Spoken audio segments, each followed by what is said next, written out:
He didn't have to face the likes of Dave Villwock or Chip Hanna, where they ran in 2A. But remember, you got to be good to be lucky, and you got to be lucky to be good. And Mark Webber's been a little bit of both here in Honolulu. Remember, he is the defending champion here at Pearl Harbor. Some structural damage to the back of the boat didn't affect him in Heat 1A, and it didn't affect him either in 2B. Guess who's in lane 1? Mark Webber spent the entire season there in the York International. Freddie's Club Ohana with Mark Tate right beside him. Then Mike Hansen and the Miss Starro Enterprises out in lane 3. And a good start for Tater. Mark Tate took the Freddie's Club out ahead, but would he stay there?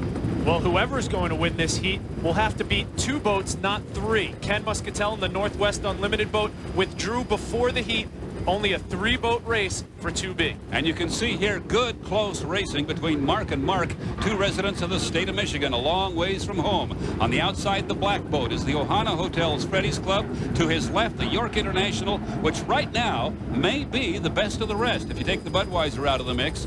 From our O'Doul's Eye in the Sky, you see the black and yellow boats hooking it up here on Pearl Harbor at just about 200 miles per hour.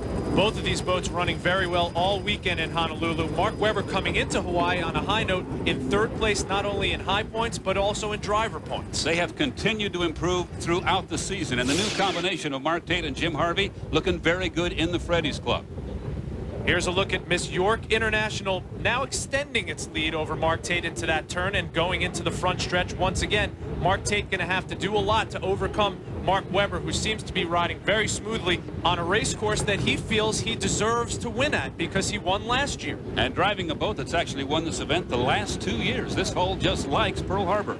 York International in 1st, Miss Starro in 2nd, and due to a 1-lap penalty, Freddie's Club ends up in 3rd. Mark, there aren't many things I would gamble on in boat racing, but one of them would be you getting lane 1. You've made a living in there all season. Don't say that. I need lane 1 for 1 heat this afternoon, and I haven't earned it yet. You've had a lot of practice with the slow start and taking the lane early. It's really worked out well for you. But that one I didn't even really work for. To be honest with you, I wasn't even sure I wanted to be in one, but it just sort of showed up there, and I just kind of cruised and actually tried to learn some stuff for the final. That's what I did. That's where you'd like to be in the final, I'm sure. One would guess.